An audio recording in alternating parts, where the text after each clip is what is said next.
सावरिया सरकार के आवाज नहीं आ रही। खाना खा के नहीं आए क्या? अच्छा, बोले वृंदावन बिहारी लाल की, सावरिया सरकार की जय। मोर मुकुट बंसी वाले के जय जय जय। नंद के लाला के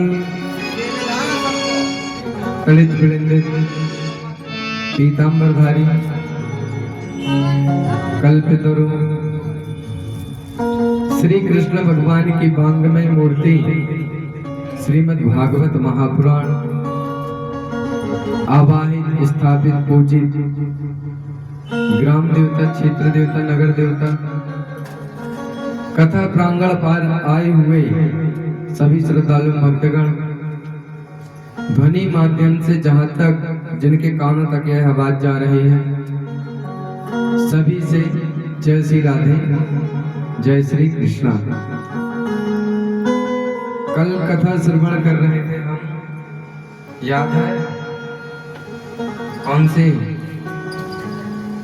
भगवान जी की बाल लीला और गोवर्धन महाराज जी की कथा। कल तो गोवर्धन महाराज जी की कथा पूरी सुनी थी अपन ने, है ना? नहीं सुनी?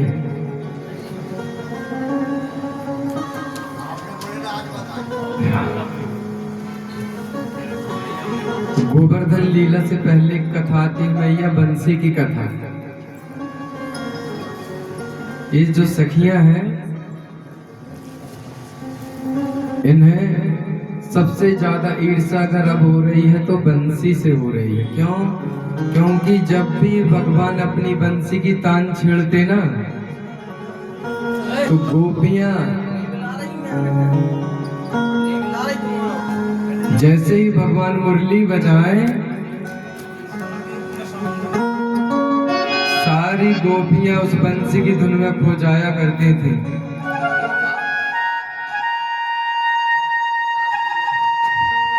आपस में अब गोपियां चर्चा करने लगी, अरे ये कन्हैया बड़ा निर्दयी है। जब जब हमारे काम का समय होता है तब तक बंसी की तान छेड़ देता है, और जब हम फ्री रहते हैं ना ही ये देखने मिलता, ना ही इसकी बंसी की धुन की आवाज कानों में गूंजती। एक सखी कहते, क्यों? अच्छा एक बात बताना, जब जब कन्हैया बंसी बजाता है ऐसा लगता है सारा काम धाम छोड़ के बैठ जाए और इसकी बंसी की धुन सुनते रहें। एक सखी कहती, अरे मैं जैसे ही कार्य करने के लिए जाते हूँ कुछ भी, और कन्हैया बंसी की धुन छेड़ देता है। ये सौतन हो गई है हमारी बंसी। अब कन्हैया से कोई दिक्कत नहीं है, लेकिन जब से बंसी पता नहीं कहां से इसके हाथ में पड़ गई, बड़ा सुरीला बजाता है ये। सातों स्वर एक साथ निकलते हैं। कानों को ऐसा लगता बस सुनते ही रहे। कहा चलो अपन बंसी से पूछेंगे, भाई इतना सितम न कर। हाँ? क्योंकि ये जो सखियां है ना, कृष्ण भगवान से क्या करते हैं नहीं मालूम। प्रेम रंग में बाबरी, क्या? प्रेम रंग में बाबरी, रंग ले मन की डोर। प्रेम रंग जो चढ़ गया, रीझे नंद किशोर। कौन रीझ जाता है? नंद किशोर। लेकिन जब से बंसी कन्हैया के हाथ में पड़ी है, कन्हैया तो हम पर ध्यान ही नहीं देता। बस जब टाइम मिले ये बंसी बजाने लगता है। चलो आज बंसी से पूछ के आते हैं, ये बंसी तूने ऐसा कौन सा पुण्य कर लिया, ऐसा क्या कर लिया जैसे कन्हैया तुझे हमेशा अपने साथ में रखते हैं, सोते हैं तो अपनी कमर में दबा के रख लेते हैं, सिर के पास रख लेते हैं। जब से तू इनके पास आई है ना, कन्हैया का हमसे प्रेम घट गया है। तब आज बंसी कहती है, सुनो आज इनके पास आने तक के लिए मैंने बहुत तप किया है, 6 ऋतुओं की मैंने मार सही। किसी ने आके मुझे काट दिया फिर भी मैं अब तक न करी, मेरे शरीर में 7 छेद कर दिए फिर भी मैं न बोली। और मेरे अंदर एक गुण और है, जब तक मेरे स्वामी न चाहे न तब तक मैं नहीं बोलती, शांत रहती हूँ। जब स्वामी का आदेश होगा तभी बोलती हूँ। सखियां कह रही, अरे बंसी ऐसा में तेरी बंसी क्या कर जाती है। भजन नहीं सुना कन्हैया, सुना है ना। ऐसा में तेरी बंसी पागल कर जाती है, मुस्कान तेरी मीठी घायल कर जाती है। क्या कर जाती है। मीठी मीठी तालियों के साथ बोले वृंदावन बिहारी लाल की। ऐसा तेरी बंसी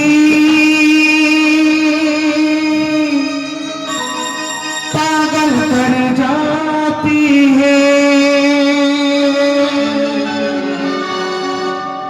मुस्कान तेरी मीठी घायल कर जाती है। माता जी पहले ही खड़े हुए, ऐसे सभी लोग खड़े हो जाओ। ऐसा तेरी बंसी पागल कर जाती है, ऐसा तेरी बंसी पागल कर जाती है, मुस्कान तेरी मीठी घायल कर जाती है, मुस्कान तेरी मीठी घायल कर जाती है,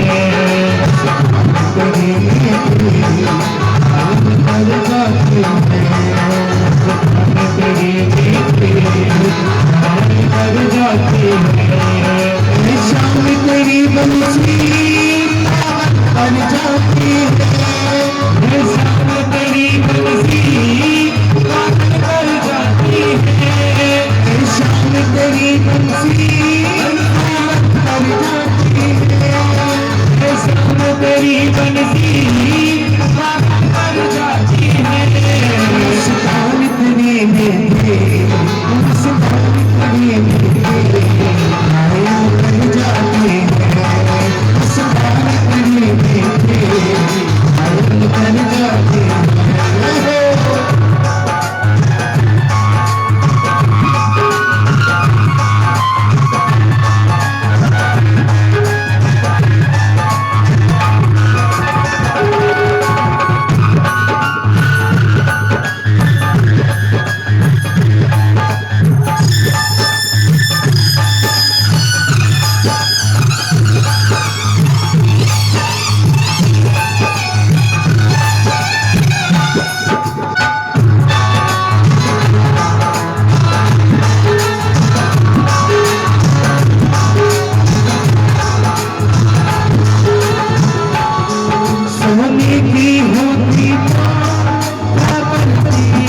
रंग पर भी काले रंग पर भी दुनिया मर जाती है काले रंग पर भी दुनिया मर जाती है तेरी बंसी पागल कर जाती है तेरी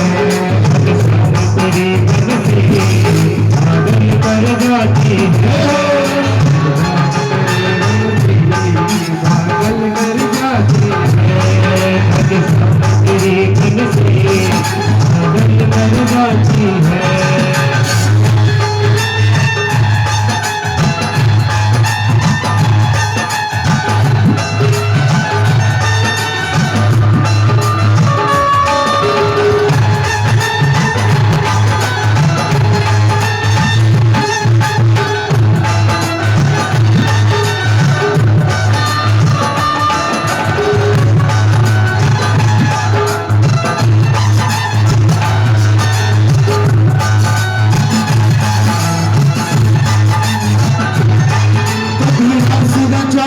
कभी बंसी बजाते कभी रास रचाते हो कभी बंसी बजाते हो कभी रास रचाते कभी बंसी बजाते हो कभी रास रचाते हो कभी बंसी बजाते हो तुमको खोने के तुमको खोने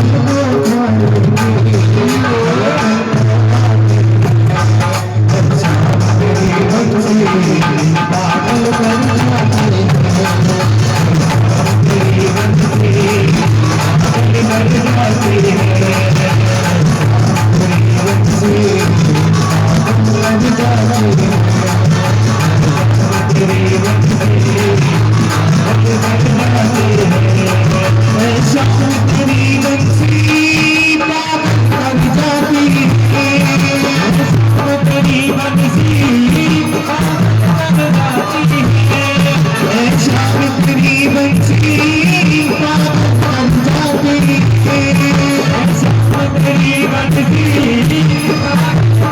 जाती है मुस्कान तेरी मुस्कान तेरी बढ़ जाती है मुस्कान तेरी बढ़ जाती है शाम तेरी बंसी पागल कर जाती है शाम तेरी बंसी पागल कर जाती है शाम तेरी बंसी पागल कर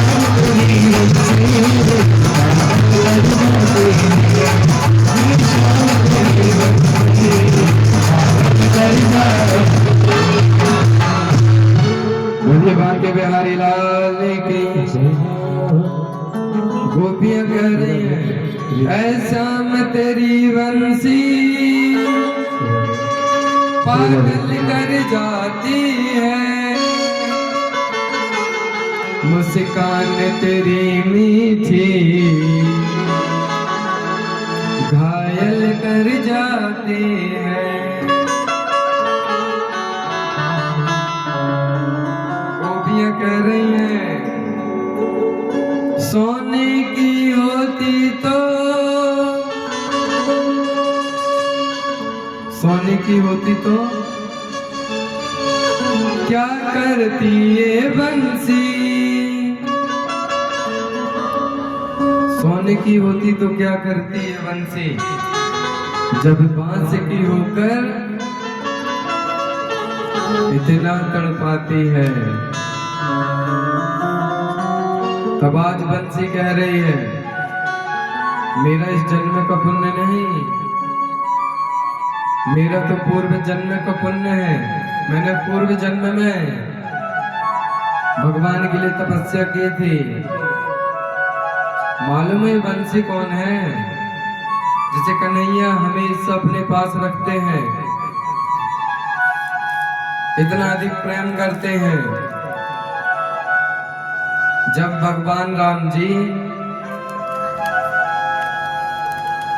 जब भगवान राम जी लक्ष्मण जी और माता सीता 14 वर्ष के लिए वनवास में गए हुए थे उस समय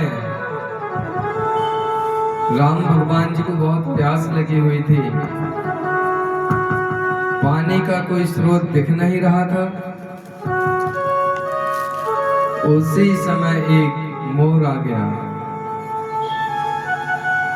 तो आज राम जी ने मोर से पूछा, भैया पानी, यहाँ जल की व्यवस्था कहाँ हो सकती है, बताओ। मोर ने कहा, ठीक है, मैं आपको साथ में ले चलता हूँ, चलें हमारे साथ, हम पानी की व्यवस्था करा देते हैं। आज मोर राम जी को एक कुएं के पास ले गया। कुआं में बहुत नीचे पानी था, ऐसे कुएं से पानी निकाला नहीं जा सकता था। तो आज राम जी ने लक्ष्मण जी से कहा, सुनो, पानी तो ऐसे हम निकाल नहीं पाएंगे, एक काम करो, ऐसा कोई वृक्ष देखो जो अंदर से पोला रहता हो, पाइप की तरह, उस वृक्ष को ले आओ। तो लक्ष्मण जी बांस को काट के ले आए। उस बांस से आज राम जी ने कुएं से पानी निकाल के पिया है और अपनी प्यास बुझाई। और आज भगवान उस बांस को और उस मोर को छोड़कर चल देते हैं। जैसे ही चले तो मोर और बांस से एक आवाज आई, अरे प्रभु, कोई साधारण इंसान होता तो हम मान लेते, क्योंकि इंसान स्वार्थी होता है, लोभी होता है, अपना काम निकल जाए फिर उसके बाद मुड़ के नहीं देखता। लेकिन आप में ये गुण। तब राम जी ने कहा, क्या चाहते हो? कहा, मोर ने कहा, हमने आपको जल के लिए आपकी प्यास बुझाई, जल बताया और बिना वरदान दिए निकल लिए आपको। बांस ने कहा, मैं ना होता तो आपकी प्यास ना बुझती और आपने मुझे ऐसे फेंक दिया। तब राम भगवान जी कहते हैं, सुनो, अभी तो मैं तुम्हारे लिए कुछ कर नहीं सकता, क्योंकि अभी हम वनवासी हैं, साधु के वेश में हैं। लेकिन हाँ, द्वापर में जब हम आएंगे ना, उस समय मोर को वरदान दिया कि तू चिंता मत कर, तेरे जो मोर पंख है ना, इसे मैं अपने सिर में धारण कर रखूंगा, तुझे वरदान देके जाता हूँ। और बांस से कहा, जो आज तू मुझे सराहना दे रहा है कि मैं ऐसे ही तुझे छोड़ के चल दिया ना, चिंता मत कर, द्वापर में मैं सदैव तुझे अपने पास रखूंगा, तेरे नाम से जाना जाऊंगा। मुरलीधर भी कहते हैं कन्हैया को, तेरे नाम से मेरा नाम होगा। और सुन, आज तूने मेरी प्यास बुझाई है ना, जन्मों जन्मों की मैं तेरी प्यास बुझा दूंगा, तुझे अपने मुख से लगाकर रखूंगा। कोई कार्य करूंगा तो अपने बगल में रख लूंगा, नींद आएगी, सोने जाऊंगा तो अपने बगल में अपने तकिया के पास तुझे रखूंगा, तुझे एक क्षण भी अपने से दूर ना होने दूंगा। तो चिंता ना कर, आज वो वही बंसी है जो आज गोपियों को सता रही है। इसके बाद राजा परीक्षित जी सुखदेव जी महाराज जी से कहते हैं, महाराज, गोवर्धन लीला भी तो की थी भगवान ने, क्या लीला थी जरा बताएं। तब आज सुखदेव जी महाराज कहते हैं, सुनो, ये जो गोवर्धन लीला है, ये दीपावली के समय पे भगवान ने की थी। क्या हुआ, एक बार सब वृंदावन में जितने भी गोप बालक थे, नंद बाबा के साथ बहुत भारी पूजा की तैयारी करने लगे। सारे नगर में हर घर के सामने चौक पूरा गया, हर घर में पूजन की तैयारी।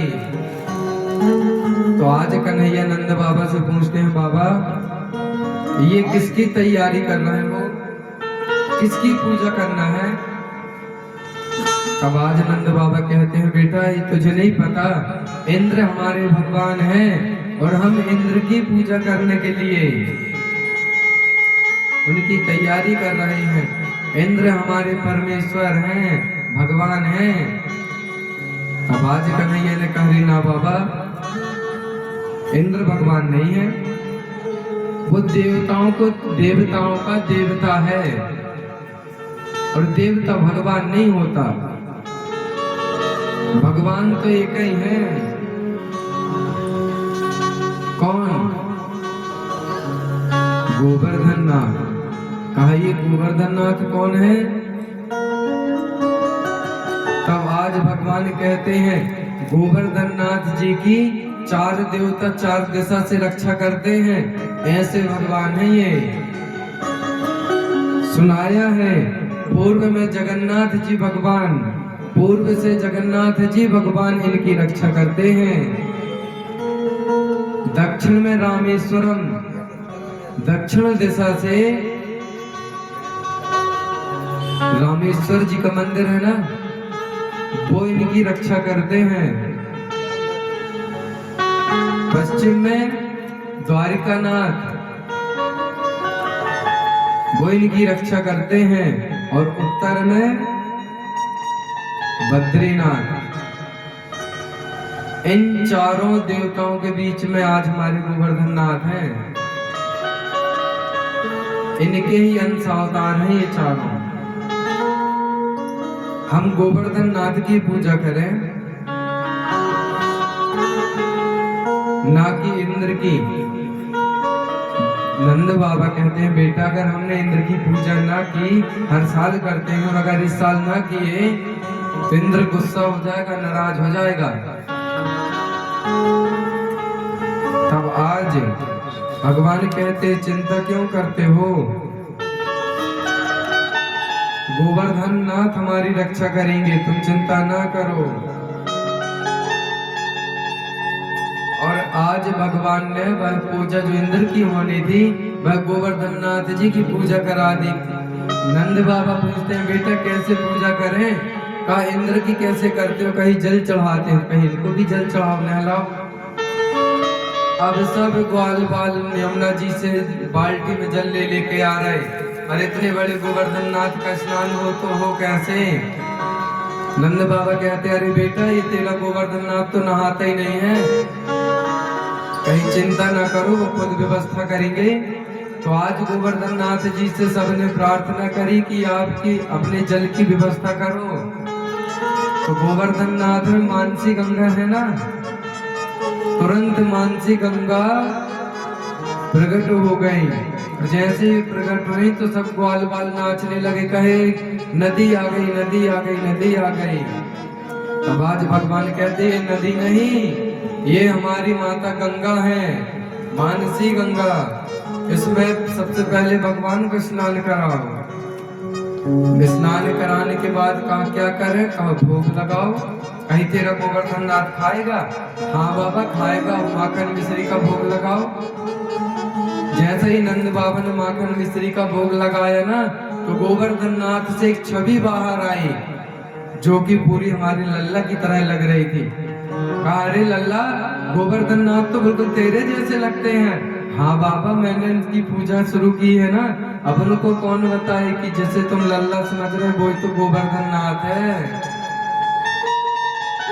कहा, मैंने पूजा कराई है ना, इसलिए वो मेरे स्वरूप में आ गए। राज गोवर्धन नाथ जी ने भोग लगाया है।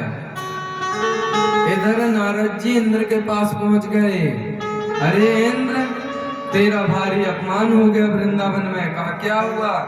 हर साल तेरी पूजा करते थे ना वृंदावन के गोपालक ग्वाले, देख आज न जाने किस देवता की पूजा कर रहे हैं, तेरा अपमान कर दिया।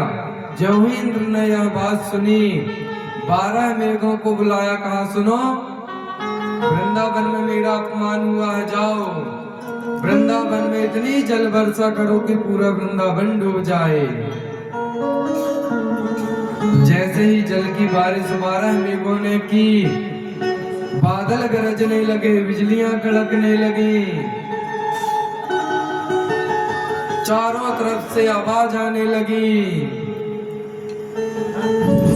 जोरदार बारिश हो रही है। पहले तो सारे मारवाल बड़े प्रसन्न हुए, कहा देखो गोवर्धन नाथ ने वर्षा करा दी। लेकिन उन्हें क्या पता था कि ये वर्षा गोवर्धन नाथ ने नहीं, इंद्र ने रुष्ट होकर कराई है। अब भैया 1-2 घंटे जल गिरे तो ठीक है, लेकिन निरंतर लगातार 7 दिन तक दिन और रात बारिश होती रही, बिजली कड़कती रही।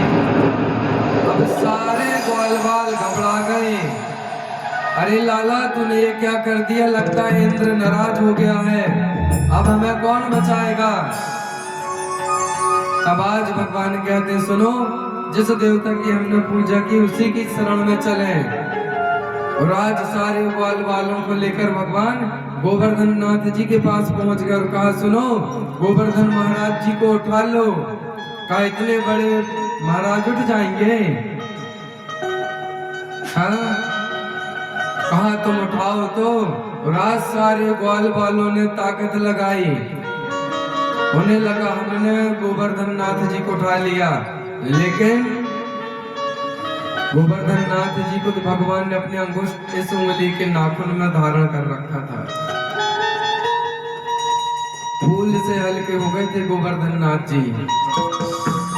आज अब सारे ग्वाल बाल भी कृष्ण कन्हैया के साथ कोई लकड़ी लगाया, कोई हाथ लगाया है। 1 दिन 2 दिन नहीं, 7 दिन तक गोवर्धन नाथ जी को सबने उठा रखा था। उसी समय सारे ग्वाल बाल कहने लगे अरे कन्हैया तू हाथ नीचे कर ले, थक गया होगा, तू चिंता मत कर, हमने गोवर्धन नाथ जी को थाम रखा है, तू हाथ नीचे कर ले। कन्हैया ने कहा अरे इन्हें तो अभिमान हो गया। जैसे ही हल्का सा नाखून नीचे किया कन्हैया, सारे ग्वाल वालों की लकड़ियां हाथ दबने लगे, लकड़ियां टूट गई। अरे कन्हैया हाथ लगा, हाथ लगा, हाथ लगा, ये तो नीचे आने लगा, वजन बढ़ गया। जैसे ही कन्हैया ने फिर उंगली लगाई, गोवर्धन नाथ जी को नाथ लिया। अब सारे ग्वाल बाल समझ गए कन्हैया कोई साधारण बालक नहीं है, ये कोई साधारण लड़का नहीं है। पूछने लगे अरे कन्हैया ये तुमने इतना बड़ा पर्वत कैसे उठा लिया? तब कन्हैया कहते हैं कछु माखन को बल बढ़ो, कछु गोपन करे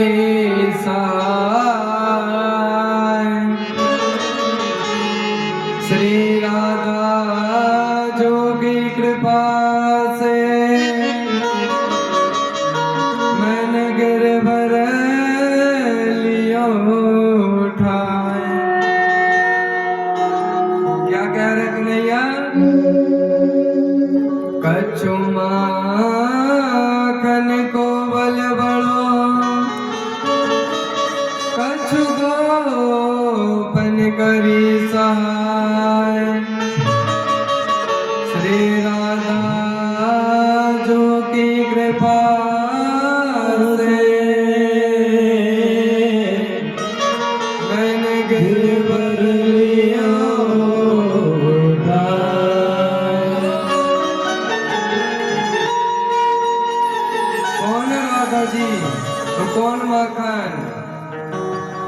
राधे मेरी स्वामिनी, मैं राधे जो दास, जन्म जन्म मोहि दियो श्री वृंदावन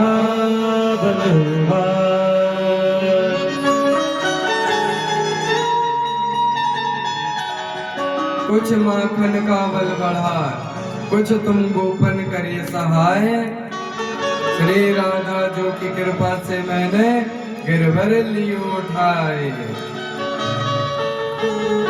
आज कन्हैया बहाना बता रहे, भगवान कभी नहीं कहते कि मैं भगवान हूँ। भगवान कभी नहीं बताते कि हम भगवान हैं। भगवान तो किसी न किसी रूप में आते हैं। आज कन्हैया के रूप में आ गए। इधर 12 मेघों ने जो जल वर्षा कर रखी थी, अब इनके पास जल नहीं बचा।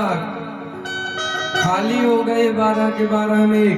लौट के इंद्र के पास आए और कहने लगे, अरे इंद्र, 7 दिन लगातार हमने दिन रात बारिश की, बिजली कड़काई, मेघों को मेघ वर्षा की, लेकिन हम ग्वाल वालों में से एक को भी ना डुबा पाए। डुबाने की तो छोड़ो, एक ग्वाल वाले के ऊपर एक पानी बूंद का छिड़का भी नहीं गया उनके ऊपर। एक भी ग्वाल वाल नहीं डूबे। इंद्र ने कहा, अच्छा। इंद्र ने जब आकर देखा कि ऐसा क्या हुआ ब्रज में, आकर देखा मैया तो जैसे आग के ऊपर रखा तवा गर्म होता ना, उसमें पानी डालो तो कैसे धुआं बन के भाप बन के उड़ जाता है, ऐसे ही पूरा वृंदावन सूखा हुआ था। देखने में ये तक नहीं लग रहा था कि एक बूंद बारिश हुई है यहाँ। कहाँ गया भैया इतना सारा जल? बारिश होगी तो पानी कहीं ना कहीं तो जाएगा, नहीं जाएगा। भैया त्रेता में एक बार अगस्त मुनि को सीता जी ने भोजन करने बुलाया था कि आज ब्राह्मण देवता को भोजन कराएंगे। भोजन कराने जब सीता मैया ने अगस्त मुनि को बिठाला तो अगस्त मुनि ने इतना खाया था, इनके पास एक दाना नहीं बचा। राम जी की कृपा से उनका पेट भरा। कथा बहुत लंबी है। जब जल की बारी आई तो आज राम जी ने कह दिया, सुनो ने जल मत देना। नहीं, ये वो मुनि है कि समुद्र 3 अंजलि में पी गए थे, आचमनी में पी गए थे समुद्र को। तेने जल मत देना, जल का जब समय आएगा तो मैं इनको बुलाऊंगा। और आज वही त्रेता में जो अगस्त मुनि थे वो द्वापर में आए, और आज जो मेघों ने वर्षा की वो सारा का सारा जल अगस्त मुनि को पिला दिया। ऐसे हैं हमारे भगवान, किसी का बकाया नहीं रखते। अगर त्रेता में भोजन कराया था तो द्वापर में जल की व्यवस्था भी करा दी। इंद्र समझ गए ये तो मेरे भगवान हैं, तुरंत चरणों में गिर पड़े भगवान के आकर और कहने लगे, महाराज मुझसे बहुत बड़ी गलती हुई है, मैंने आपका अपमान कर दिया, क्षमा प्रार्थना की, स्तुतियां की हैं। इसके बाद चीर हरण की लीला आती है मैया। कुछ गोपियां वृंदावन में यमुना जी में नग्न अवस्था में स्नान करते हैं। तब भगवान ने भी उनको समझाया है। थोड़ी भगवान का समझाने का तरीका अलग है, लेकिन अपने तरीके से समझा दिया था। एक बार यमुना जी में सारी गोपियां नग्न अवस्था में स्नान कर रही थी। तब भगवान ने जाकर उनके कपड़े चुरा लिए थे और ऊपर एक वृक्ष में, कदम के वृक्ष में बैठ गए थे जाकर। वो गोपियां जब बाहर स्नान करके आने लगी, देखा वस्त्र नहीं तो पुनः जल में चली गई और आपस में एक दूसरे से पूछने लगी, अरे वस्त्र कहाँ गए हमारे, अब हम इस अवस्था में घर कैसे जाएंगे। तब कन्हैया कहते हैं, चिंता न करो, वस्त्र हमारे पास है। आवाज लगाई वृक्ष से, चिंता न करो, तुम्हारे वृक्ष ये टंगे हैं, लटके हैं, आओ ले जाओ। तो गोपियां कहने लगी, अरे कन्हैया हमने कुछ पहन नहीं रखा, ऐसे में तेरे सामने कैसे आए, चल जाए इधर से। कन्हैया कहते हैं, जैसे जल में गई थी वैसे ही आ जाओ। जब तुम्हें जल में जाने में शर्म नहीं आई तो यहाँ आने में कैसी लज्जा। क्या समझ रही, तुम्हें किसी ने देखा नहीं, तुमने माता धरती का अपमान किया, आकाश तुम्हें देख रहा, पवन देव, जल देव, मछली में जल में न जाने कितने जीव जंतु सब तुम्हें देख रहे, तुम्हें तब शर्म ना आई। अब क्यों आ रही, आ जाओ ले जाओ। गोपियां समझ गई कि कन्हैया क्या कहना चाह रहा है। आज सारी गोपियों ने क्षमा याचना की है कि कन्हैया माफ करो हमें, हमसे बहुत बड़ी गलती हो गई है, एक बार हमारे वस्त्र दे दो, दोबारा ये ऐसा कभी नहीं होगा। तब आज भगवान ने फिर उनके वस्त्र पुनः वापस किए हैं और उनसे सौगंध ले ली कि दोबारा इस अवस्था में जल में कभी प्रवेश मत करना।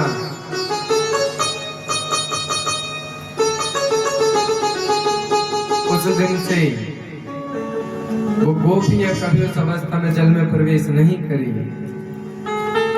इसके बाद रास की कथा आती है। सुखदेव जी महाराज जी से राजा परीक्षित पूछते हैं, अरे राजन, मैंने सुना है कन्हैया ने रास रचाया था, रास क्या है, रास के विषय में बताओ। भैया, शरद ऋतु की रात्रि, पूर्णिमा का दिन, मध्य रात्रि में भगवान मधुवन में जाकर अपनी बंसी की तान छेड़ देते हैं। उस समय इनके पास कामदेव का आगमन हो जाता है।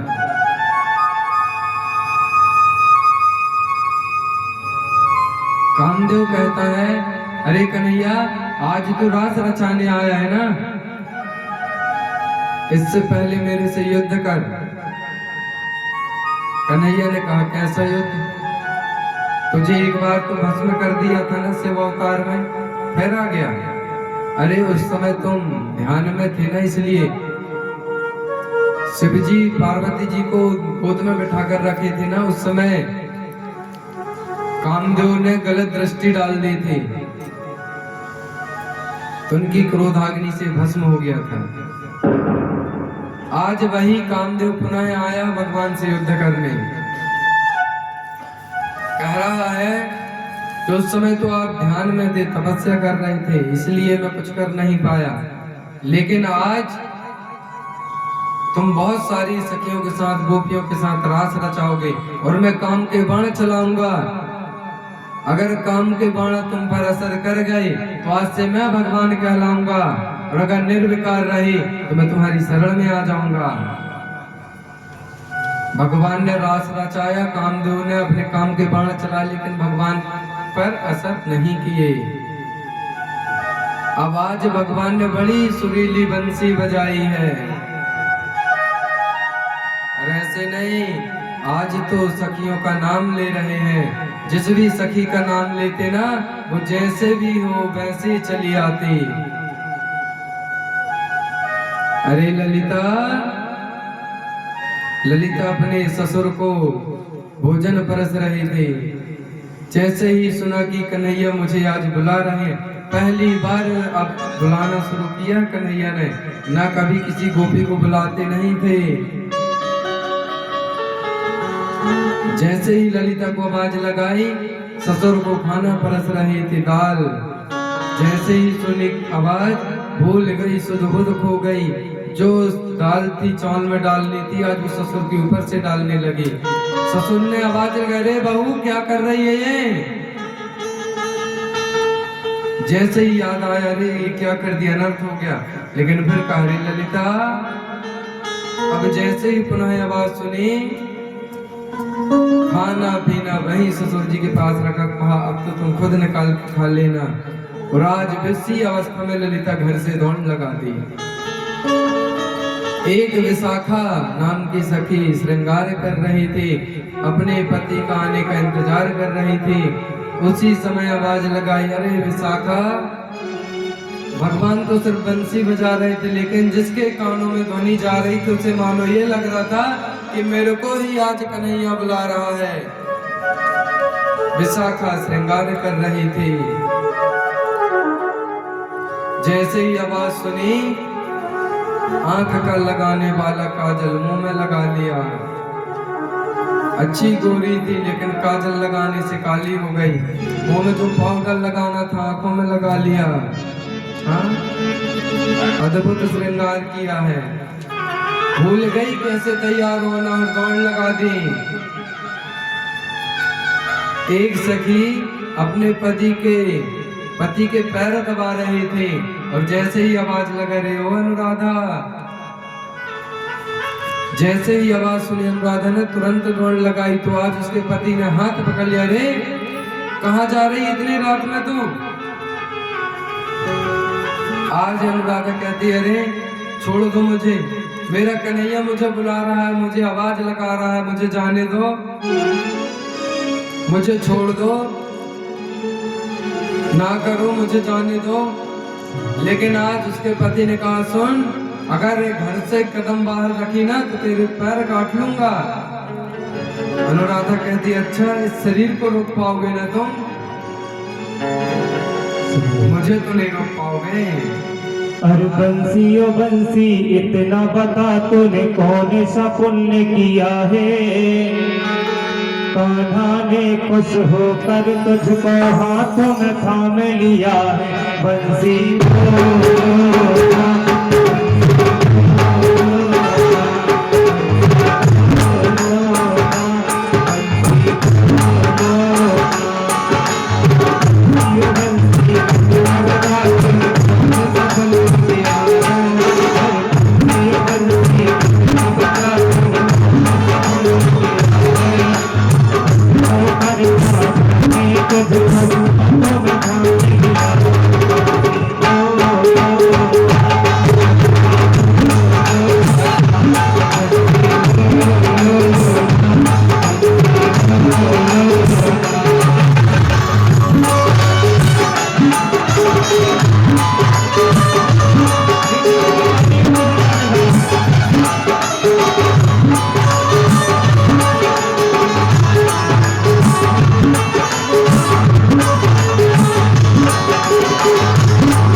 बड़े भाव से तालियों की सेवा के साथ सभी लोग बंसी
पति ने रोका जाने से, तो उसने कहा तुम मेरे शरीर को रोक सकते हो, लेकिन क्या तुम मेरी आत्मा को रोक पाओगे? तुमने आज मेरे को रोका है ना, लेकिन मेरी आत्मा नहीं रोक पाओगे। राज भैया अनुराधा ने अपने प्राण छोड़ दिए और आज कन्हैया से मिलने के लिए सारा शरीर छोड़कर आत्मा रूपी शरीर को लेके मिलने चल पड़ी है कन्हैया से। इतना आगाध प्रेम था कन्हैया से। एक एक करके ब्रज की सारी गोपियों को भगवान ने मधुबन में बुला लिया। अब देखो छलिया कैसा नाटक करता है। पहले तो एक एक को बुला लिया। ओ मैया सुन लो, घर जाके बतिया लियो। ध्यान दे लो कथा में।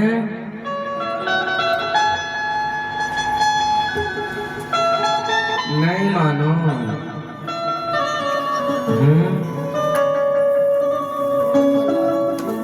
आज एक एक करके सारी गोपियों को बुला लिया और अब क्या कह रहे हैं सुनो।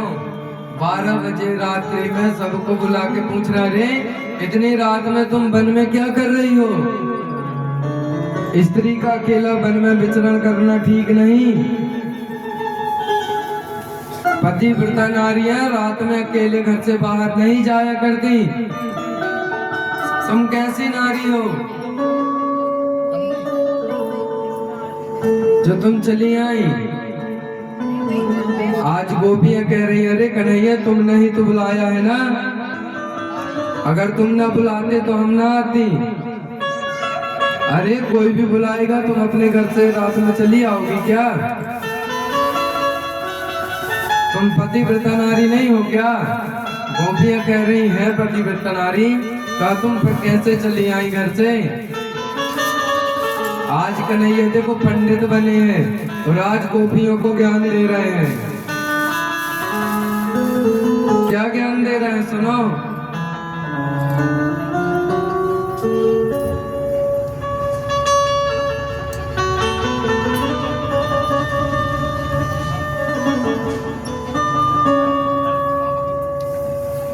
कह रहे हैं एक किसान था,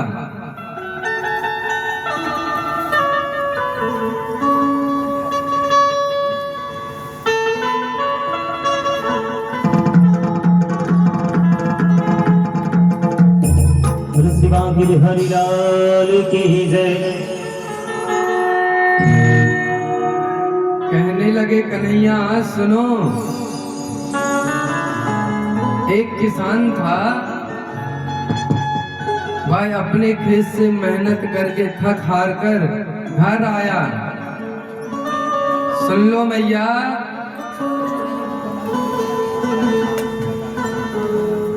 ओ मैया सुन लो कथा।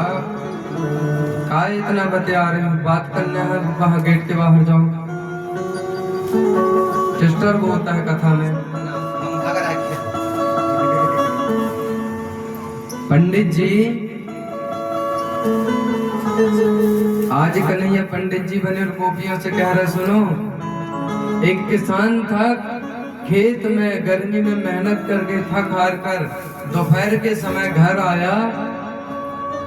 थका हारा था, अपनी पत्नी की गोद में सिर रखकर सो गया। लेटा था, आंख लग गई।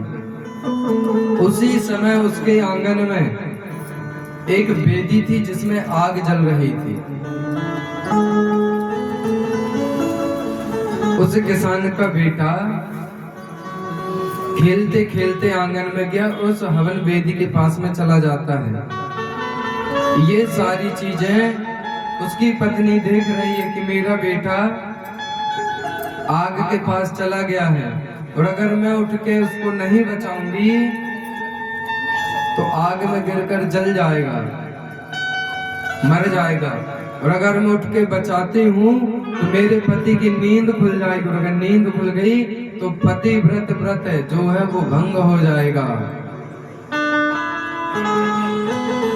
इतना सोच ही रही थी मैया कि उसका बेटा हवन वेदी में जाकर गिर जाता है।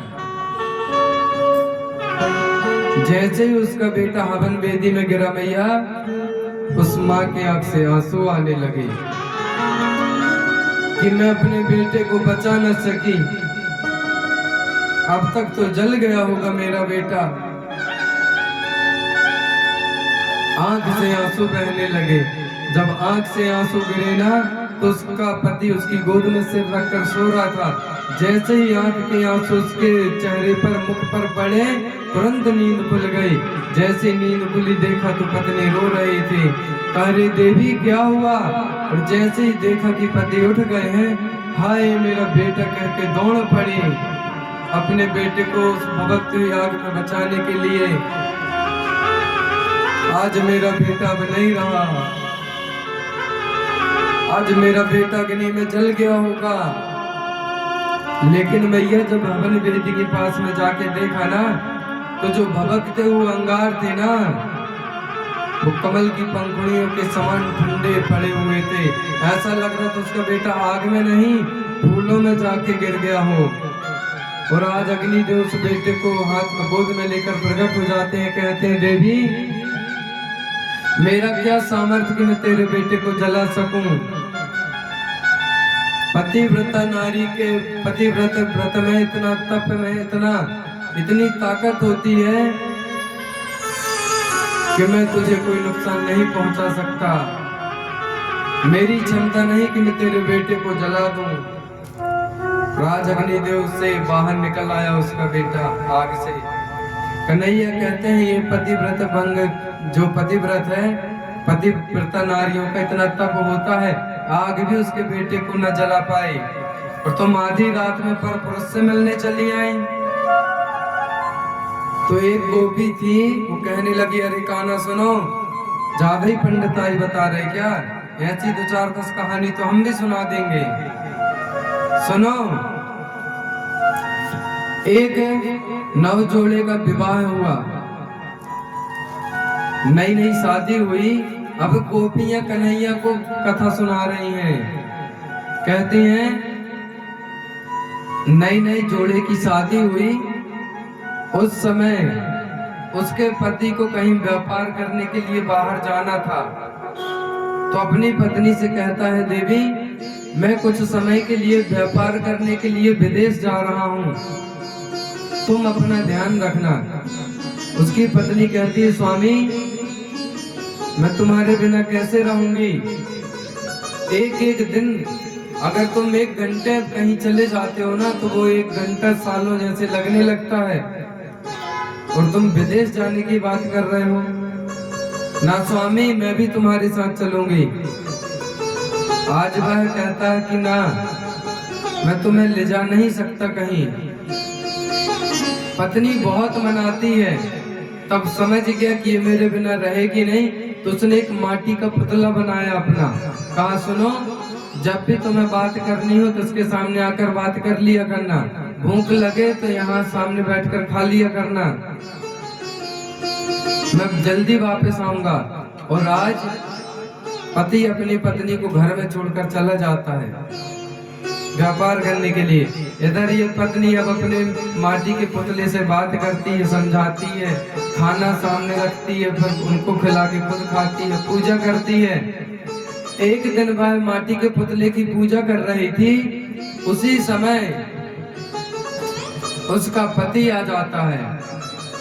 आज सखियां पूछ रही हैं भगवान से, सुनो कन्हैया अभी वो मिट्टी के पुतले की पूजा कर रही है और उसी समय उसका असली का पति आ जाता है। अब बताओ वो पूजा करना छोड़े, पूजा करे कि पति से मिलने जाए? अगर पूजा छोड़ती है तो उसकी पूजा अधूरी रह जाएगी, और पति से मिलने नहीं जाती तो पति व्रत भंग टूट जाएगा।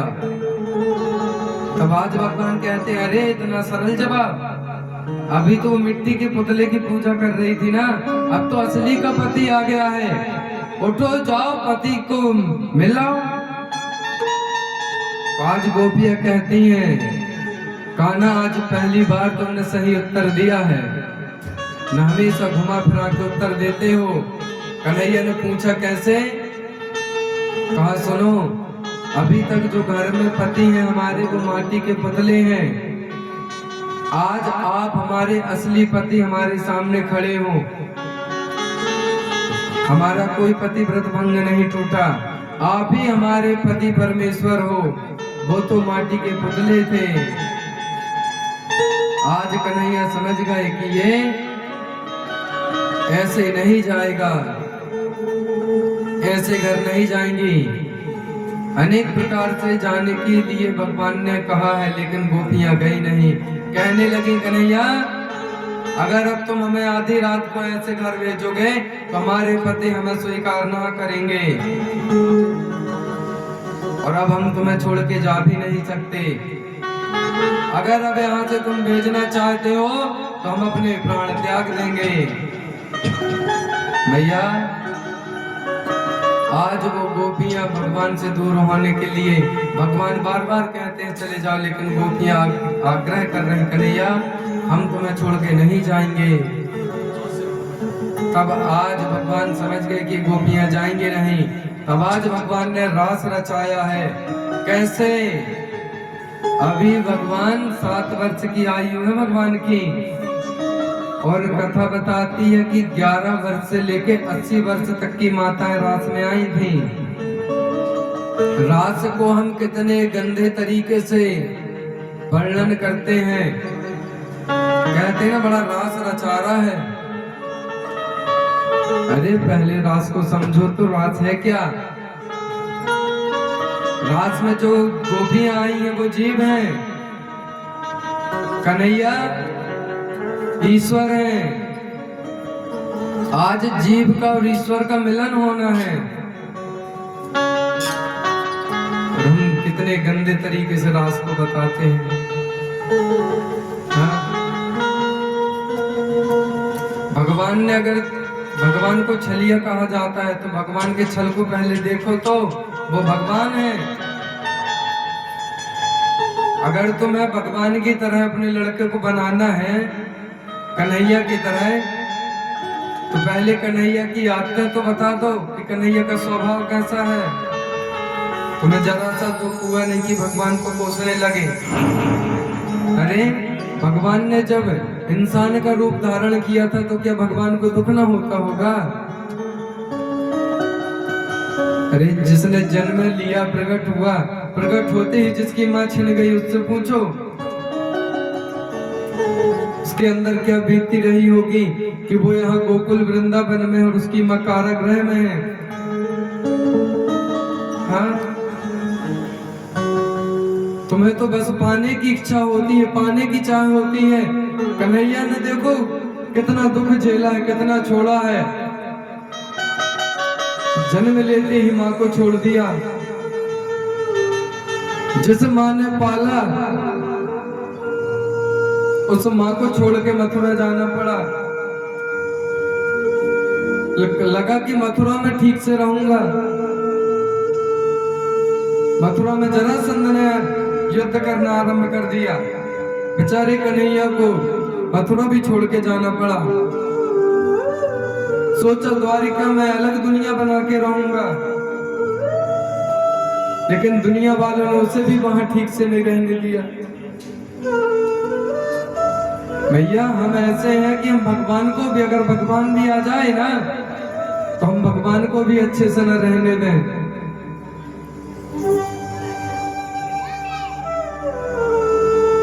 भगवान के साथ भी हम छल कर जाते हैं।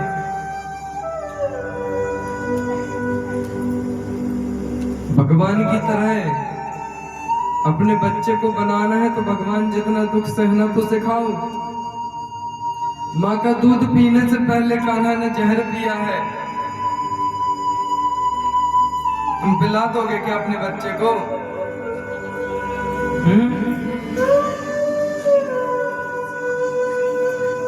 बड़ा कन्हैया कन्हैया कहते फिरते अपने बच्चे को, और कन्हैया जैसी आदतें लग जाए तो फिर कहने लगते बिगड़ गया। इसके बाद में ये इतना दुख झेलने के बाद मेरे कन्हैया के आंख में कभी आंसू नहीं आए। कन्हैया की जब भी तस्वीर, फोटो, छवि देखोगे ना तो हमेशा वो मुस्कुराते हुए ही दिखेगा। इतने दुख झेलने के बाद, इतने कष्ट झेलने के बाद कन्हैया को सिर्फ हंसते और मुस्कुराते देखा होगा, कभी किसी से उन्होंने दुख नहीं बताया।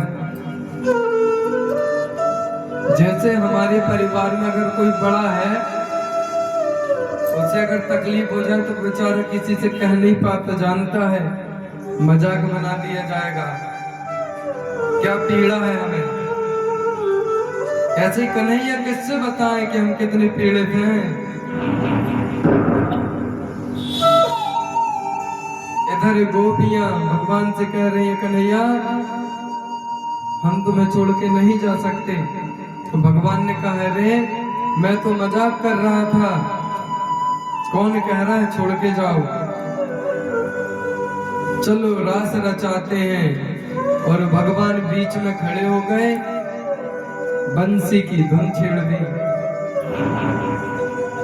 और आज एक एक गोपी के साथ अपने इतने स्वरूप बना लिए कि मानो गोपियों को लग रहा कि आज एक कान्हा नहीं, दो दो कान्हा मेरे साथ रास रचा रहे, नृत्य कर रहे हैं।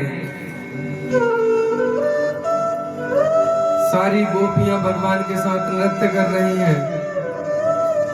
नृत्य करते करते गोपियों में अभिमान आ जाता है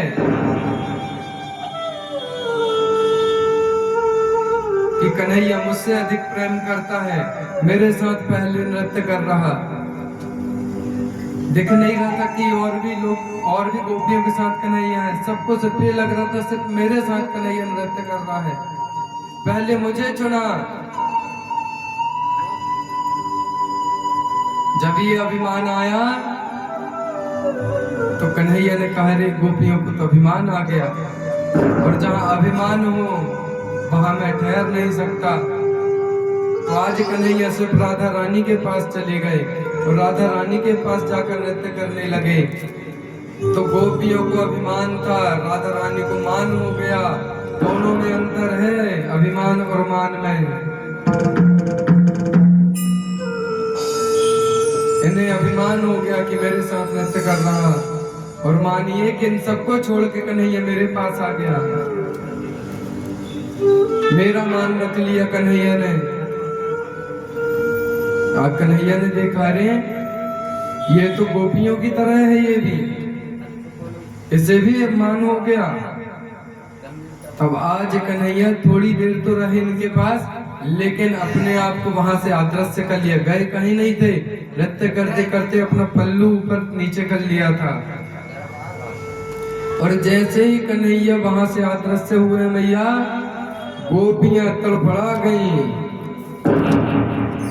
ढूंढने लगी कन्हैया को। अरे कन्हैया कहाँ गया।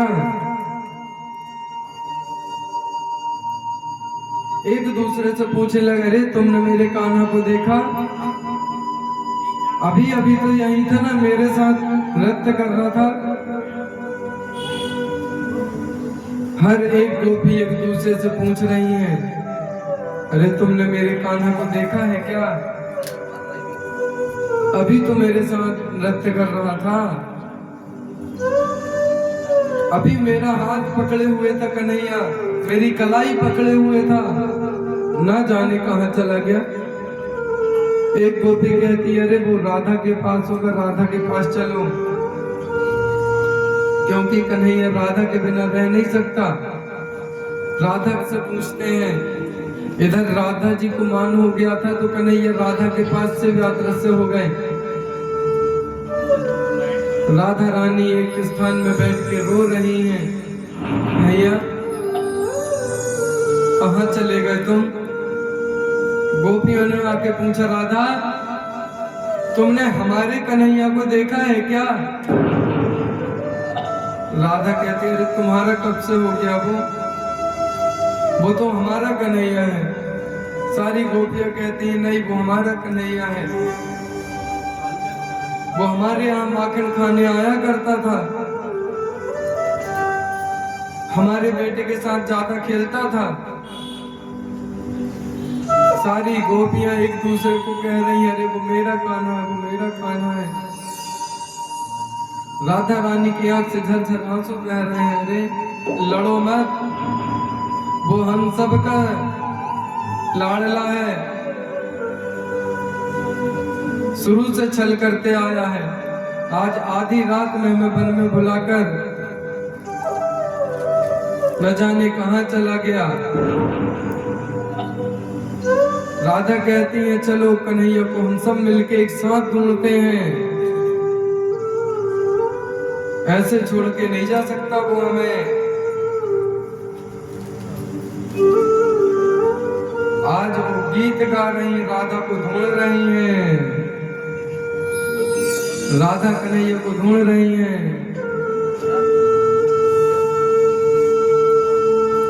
राधा ढूंढ रही, राधा ढूंढ रही, किसी ने मेरा शाम देखा। राधा ढूंढ रही, किसी ने मेरा शाम देखा।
यहाँ की गोपी तो खड़ी से नहीं मारेगा, किसी को नहीं देखना, बेटा बेटा यहाँ जितनी गोपियां बेटी सब करेगा, सब गोपियां ही आज के लिए सब करेगा आपको जाने में।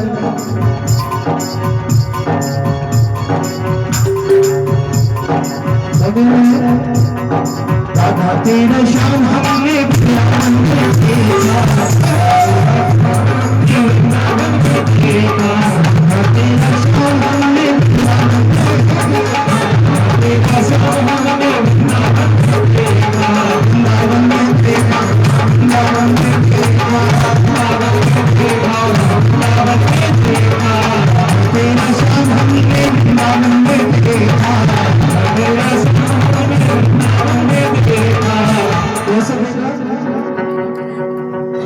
जोर से बोला बोला नहीं बिलियानी में देखा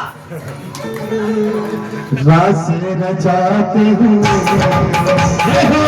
रास रचाते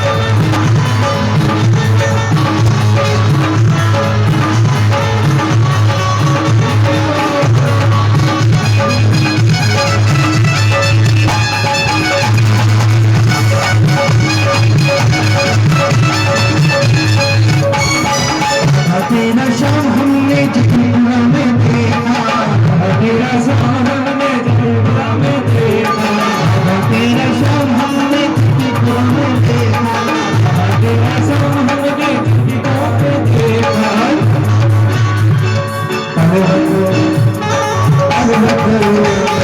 अरे बकरो खाते तेरा शाम के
बोले भाग्य बिहारी लाल की।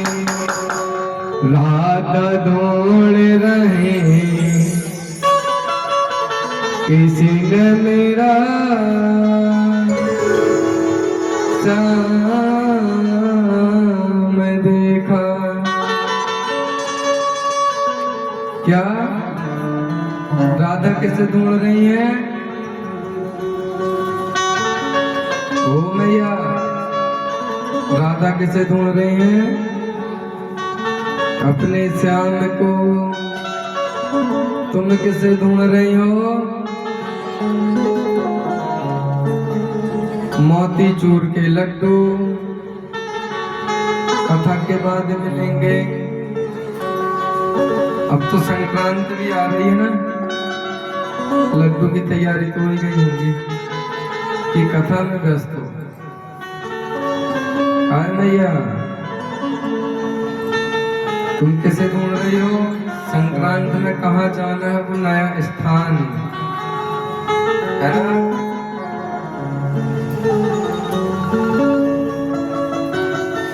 काय मैया, यही ढूंढ रही हो ना? एकांत में नए स्थान में कहाँ जाना है, वो स्पॉट। हाँ ढूंढ लेना, हम बताएंगे कहाँ जाना, पहले कथा सुन। हाँ राधा ढूंढ रही किसी ने मेरा श्याम देखा।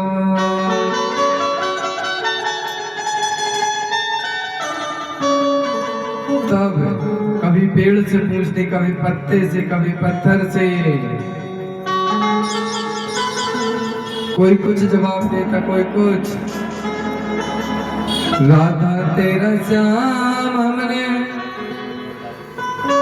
मथुरा में देखा। कहाँ, क्या करते हुए?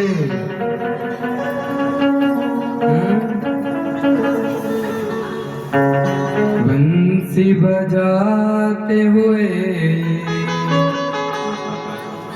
कि राधा तेरा श्याम देखा।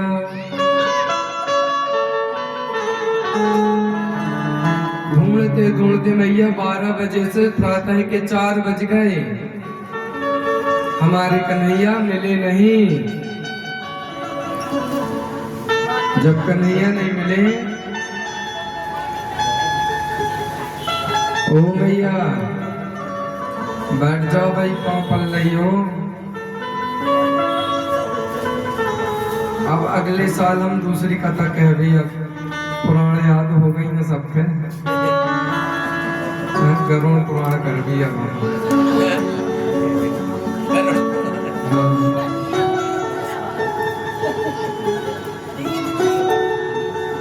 अगले साल अब से पुराण की कथा करेंगे, है ना।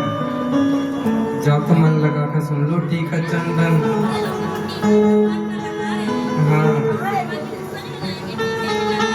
हाँ तो मैया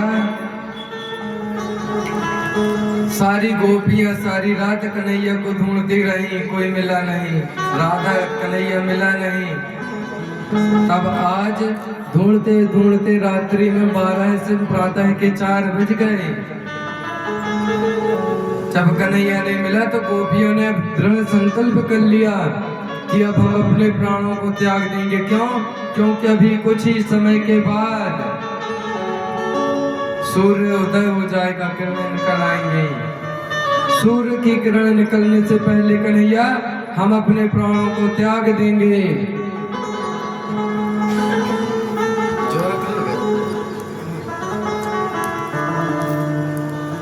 सूर्य की किरण निकलने से पहले हम प्राण त्याग देंगे। जब ऐसा संकल्प कर लिया तो कन्हैया इनके सामने आ गए, और जैसे ही सामने आए ना तो सारी गोपियां लड़ने लगी। अरे कन्हैया कहाँ चले गए थे? तुमने तो हमें रास रचाने बुलाया था ना। और ये क्या, पूरी रात तुमने अपना ढूंढवाने में लगा दिया। सारी रात ढूंढते रहे, प्रातः के 4 बज गए। बताओ कब रास रचाएंगे हम?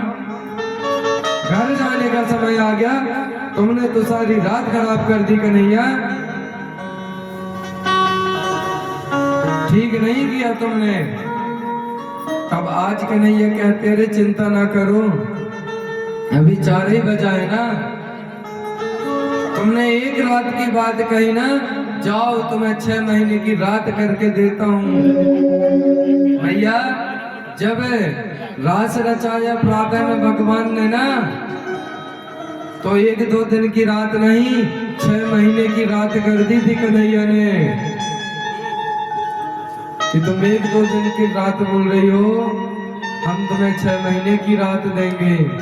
और आज भगवान ने रास रचाया है। नारद को बड़ा दुख हुआ कि बताओ, मैं गोपी होती तो मुझे भी रास में जाने मिलता। राधा रानी के शिष्य थे, तो राधा रानी ने कहा सुनो, राधा कुंड में स्नान कर लो, नारद से नारदी बन जाओगे। आज वही नारद जी जैसे ही राधा कुंड में स्नान किया तो नारदी बन गए और आज नारद जी को भी रास में प्रवेश मिल गया। अभी तो एक और रह गए हैं आने के लिए, मालूम है ना कौन? रास में भी एक और अद्भुत दृश्य होने वाला है। किसका? किसका? भोले बाबा जी तो रह गए ना, उनके बिना कहाँ रास पूरा होगा। मैया जब सारी गोपियां रास में आ रही थी तो पार्वती मैया भी आई थी रास रचाने। जब पार्वती मैया तैयार हो रही थी तो भोले बाबा ने पूछा, अरे कहाँ जा रही हो इतनी सब धज के, इतना सज रही हो, कहाँ जाने की तैयारी है हमसे बिना बताए? एक बार बिना बताए चली गई थी तो पता है ना क्या हुआ था? याद है ना? गौरव मैया चली गई थी, है कहाँ? अपने पिता के घर बिना बुलाए। आज फिर पूछने लगे कहीं ये कहाँ जा रही है भाई, पूछ तो लूं। तो कहा रे कहीं नहीं, वृंदावन में कन्हैया रास रचा रहे हैं, उसी रास में जा रही हूँ। अच्छा मुझे भी ले चलो। पार्वती मैया कहती सुनो, वहां पे पुरुषों का निषेध है तो तुम्हें हम वहां नहीं ले जा सकते। आज तो जिद करने लगे। क्या? एक दिन याद है ना क्या कह रहे हैं? एक दिन भोले भंडारी बनकर सुंदर नारी विरजने आ गए हैं।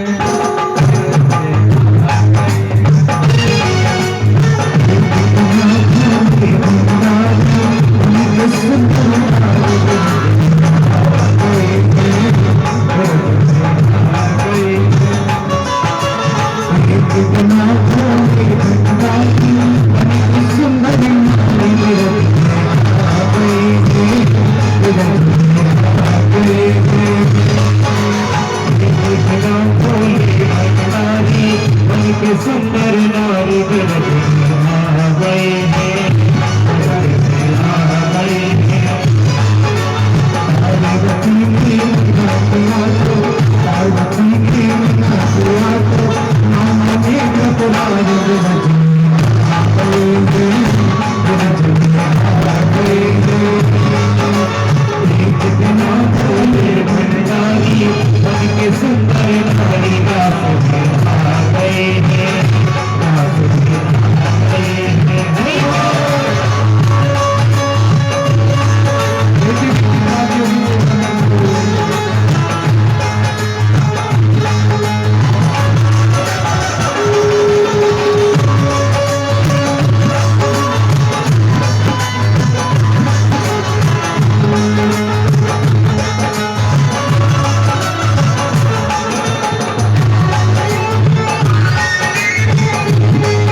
तुझे साथ में मोहन किसी वहाँ पर तू जाना जाए कोई रास में कोई रास में हमें किसी बाबा तुझसे न जाए उस रास में उस रास में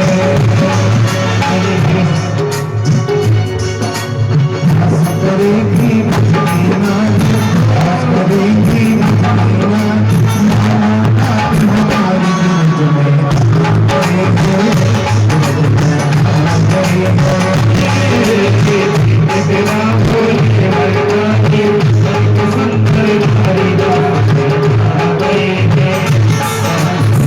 हमारी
ऐसा बनोगे नहीं कोई हमें इस राज को इस राज को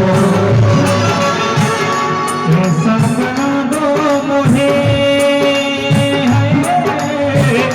कोई न जाने इस राज को इस राज को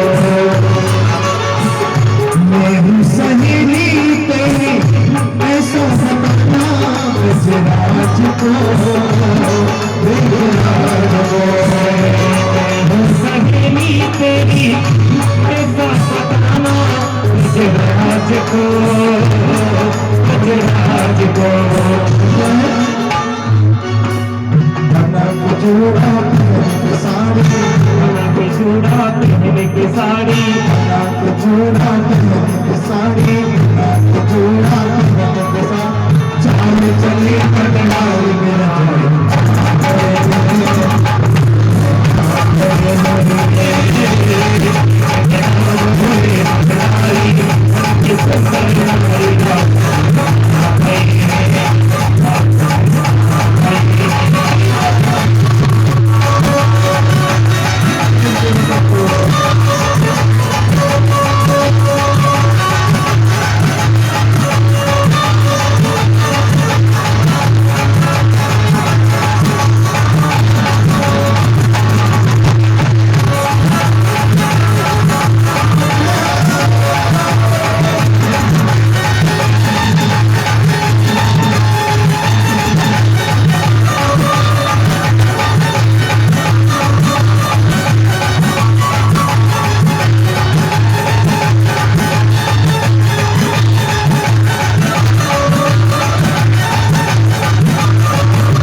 समझ गई लो सारी बात को सारी बात को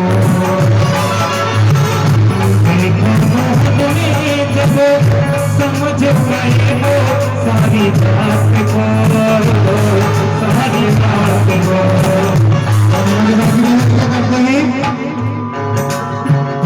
ऐसी बजाई बंसी ऐसी बजाई बंसी सुबह को भूले भूलनाथ वो भूलनाथ वो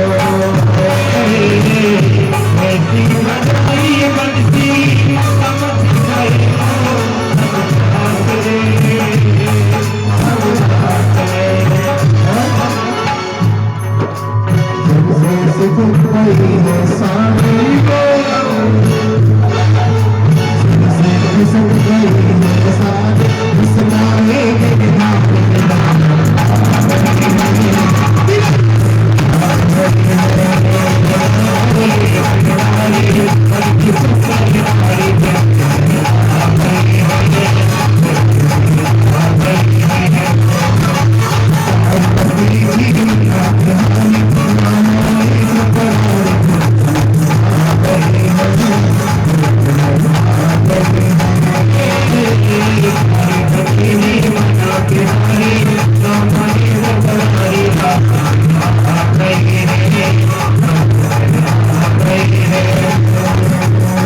कितना भोले भंडारी बनकर सुंदर नारी बिरज में आ गए हैं। पार्वती भी मना के हारी, ना माने त्रिपुरारी रास में आ गए हैं, रास में आ गए हैं। भैया पार्वती के बार बार मना करने पर भी त्रिपुरारी नहीं मानी और रास में आ गए। अब आपको पता है रास में क्या हुआ है? सारी गोपियों को इकट्ठा किया कन्हैया ने, कहा सबसे मिल तो लूं, कहा लाइन लगा के खड़ी हो जाओ। अब शंकर जी ने कहा हमसे मिलेंगे तो हमारा तो भांडा ही फूट जाएगा, तो पीछे सबसे पीछे जाके लाइन में लगे। स्त्रियों की हाइट थोड़ी कम होती है पुरुषों के हिसाब से, और अब शंकर जी तो अच्छे हट्टे कट्टे, साड़ी पहन ली तो और अलग दिखाए, है ना। सारी गोपियां खड़ी हैं, सबसे पीछे शंकर जी, अपने आगे पार्वती जी को खड़ा कर लिए, बचा लियो आए तो। शंकर जी ने कहा मैं सब आज कन्हैया कहते हैं सुनो, आज मैं पर्चा सबसे पीछे जाके लूंगा। आई शंकर जी के पास कन्हैया, पूछा रे सखी तुम कौन हो, कहाँ से आई हो? तो पार्वती जी कहती हैं आज इनका मौन व्रत है, आज बोलेंगे नहीं कुछ। अच्छा मौनी बाबा हैं? हाँ। इनके बारे में बताओ तो ये कहाँ से आए हैं? का हिमालय के पास से कोई गांव है, वहां से आए हैं ये? अच्छा मुझे तो दिखा दो। सबने इतना घूंघट लगा रखा था, शंकर जी ने इतना घूंघट लगा रखा था। अब कन्हैया खींच रहे हैं, घूंघट निकल ही नहीं रहा। कहीं ऐसे नहीं समझ में आएगा। इसके लिए भगवान तो जानते थे कौन है ये, शंकर जी हैं, पर लीला कर रहे हैं। जब कन्हैया ने बंसी बजाई ना भैया, तो पता है क्या हुआ? बंसी की धुन सुन के कन्हैया नाचने लगे, और नाचते समय पता क्या हुआ? सरक गई है सर से साड़ी, मानो बात हमारी रास में आ गए हैं।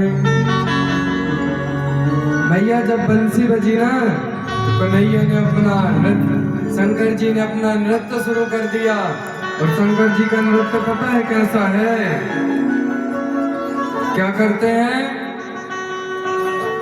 तांडव करते हैं ना। पृथ्वी कप जाती है जब भोले बाबा डांस करते हैं, नृत्य करते हैं। आज की भाषा में डांस है ना। कैसे करते हैं?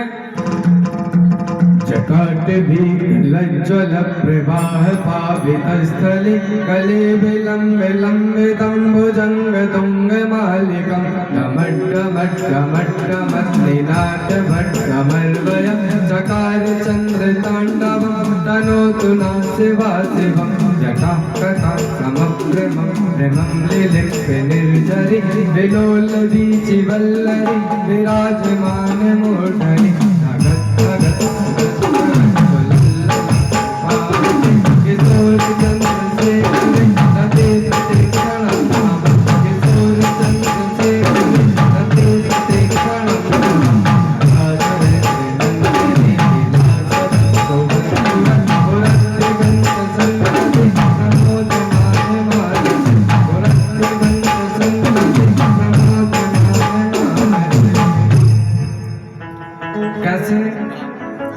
अब इसमें आपसे नृत्य कराया जाए तो कैसे नाचोगे?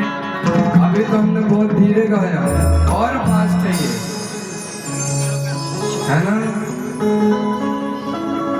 हम खुद अपने आप को नहीं संभाल पाएंगे इसमें। सोचो शंकर जी कैसे नाचते होंगे। जब नाचे ना तो इनकी साड़ी सर से सरक गई, और जब साड़ी सरकी तो सारी सखियां हंसने लगी। पार्वती मैया भी इतना घूंघट डाली थी, अब इतना कर लिया।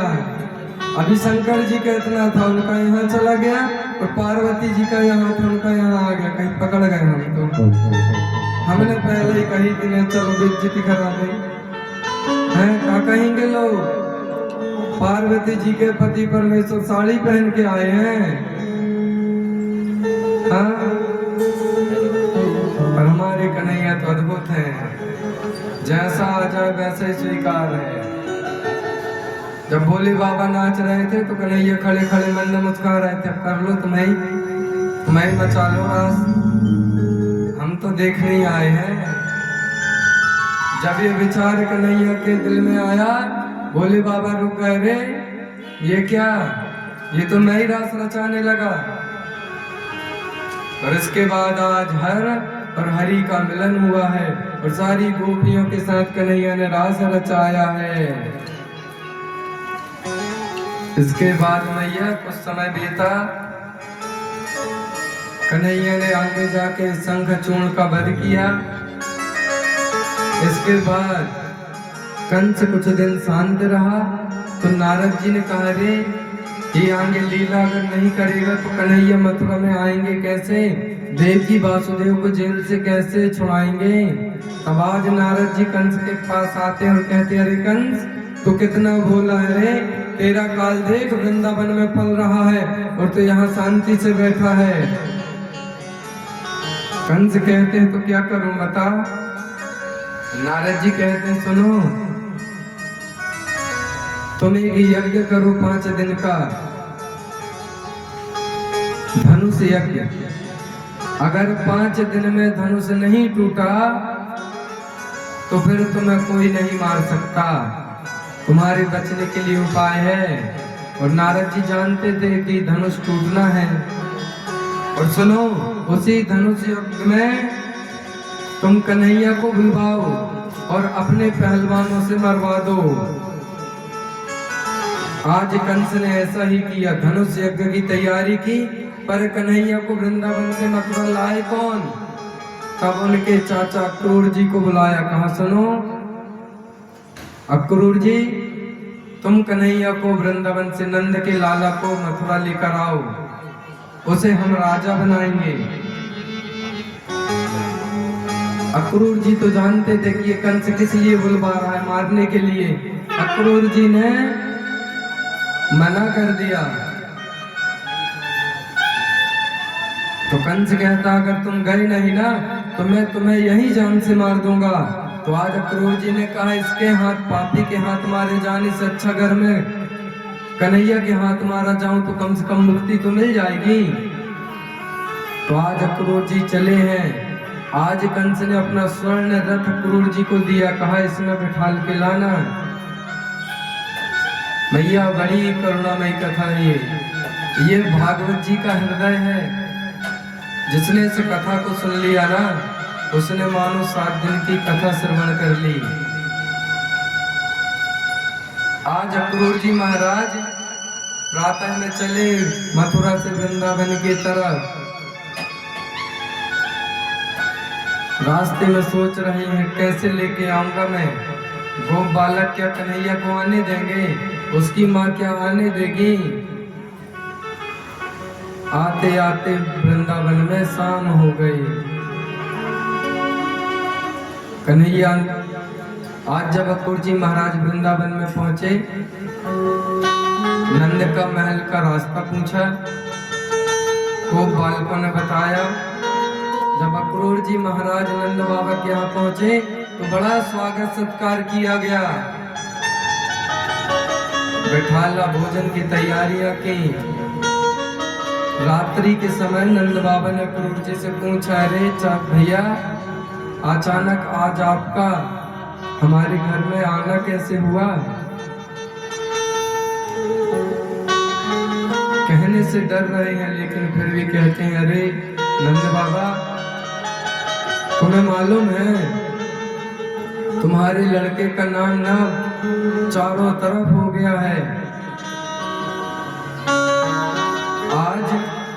कल से मथुरा में धनुष यज्ञ रखा गया है और कंस ने देखो कितने मान सम्मान से तुम्हारे बेटे को बुलाया है, सोने का खुद का रथ भेजा है। आज जैसे ही ये बात सुनी नंद बाबा कहने लगे, रे भैया चुप हो जाओ, चुप हो जाओ। अगर ये बात कहीं यशोदा ने सुन ली तो तुम्हें रात भी ना रुकने देगी।